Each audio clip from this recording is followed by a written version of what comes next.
মাত্র 2খানা মাছের টুকরো জলে সেদ্ধ করে পুরো পরিবারের জন্য দারুণ মুখরোচক রেসিপিটা বানিয়ে ফেলতে পারেন, যেটা হোটেল রেস্টুরেন্টে পাওয়া যায়। হ্যালো বন্ধুরা, আশা করি সকালে ভালো আছেন। একটা প্যানের ভেতরে 1 বাটি জল বসিয়ে দিয়েছি গরম করতে। তার ভেতর দিয়ে দিলাম 1/2 টেবিল চামচ মতো লবণ আর 1/2 টেবিল চামচ হলুদের গুঁড়ো।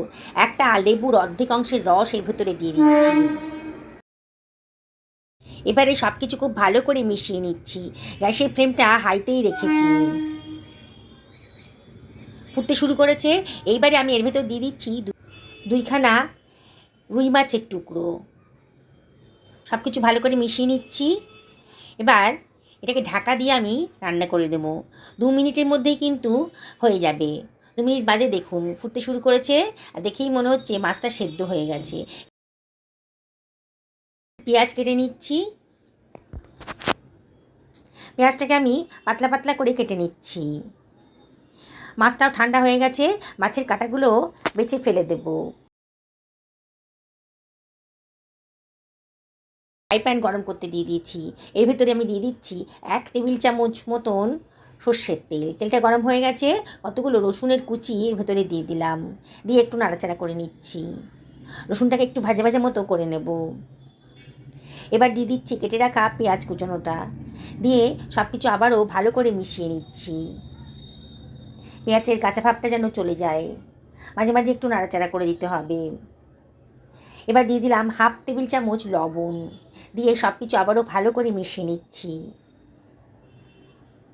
এবারে বেছে রাখা মাছটাকে আমি এর ভেতরে দিয়ে দিচ্ছি। সব কিছু আবারও খুব ভালো করে মিশিয়ে নেব।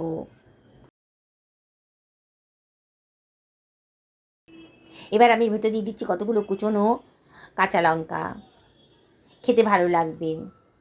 আর 1 টেবিল চামচ গোলমরিচের গুঁড়োও দিয়ে দিলাম। দিয়ে সব কিছু আবারও খুব ভালো করে মিশিয়ে নিচ্ছি। একেবারে নতুন ধরনের নতুন স্বাদের একটা রেসিপি আজকে তৈরি হতে চলেছে। এবারে এর ভেতরে দিয়ে দিচ্ছি 1 টেবিল চামচ বেসন। বেসনটা বাইন্ডিংসের কাজ করবে। আবারও সব কিছু ভালো করে মিশিয়ে নিচ্ছি। এবার এটাকে আমি ঠান্ডা করতে দেবো। গ্যাসের ফ্লেমটা বন্ধ করে সরিয়ে রাখলাম। আমি 1 টুকরো মিষ্টি কুমড়ো নিয়ে নিয়েছি। হ্যাঁ বন্ধুরা, আজকে মিষ্টি কুমড়ো দিয়েই দারুণ স্বাদের এই রেসিপিটা বানিয়ে ফেলবো। মিষ্টি কুমড়োটাকে আমি খুব পাতলা পাতলা করে কেটে নিচ্ছি।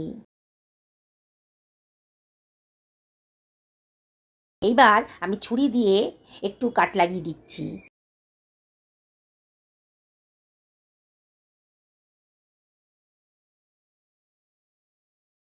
সরিয়ে রাখলাম।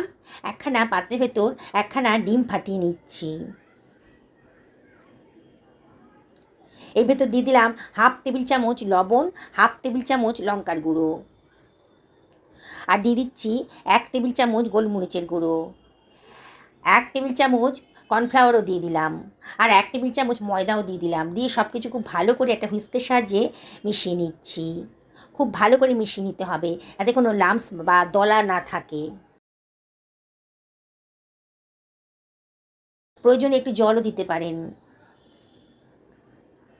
তবে খুব বেশি জল লাগবে না, সামান্য একটু জল দিলেই হয়ে যাবে। এবার আমি দিয়ে দিচ্ছি 1 চামচ মতন মাখন। মাখনটা দিয়ে আবারও সব কিছু খুব ভালো করে মিশিয়ে নিচ্ছি।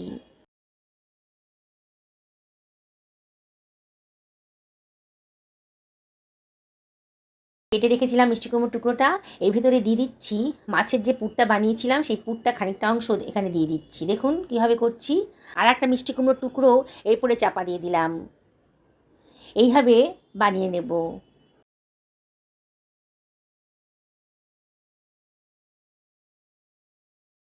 দেখুন সবগুলো রেডি করা হয়ে গেছে।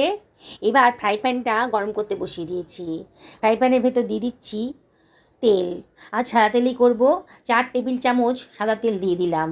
এবার মিষ্টি কুমড়োটাকে মিষ্টি কুমড়োর টুকরোটাকে আমি ব্যাটারের মধ্যে চুবিয়ে গরম তেলে দিয়ে দিচ্ছি।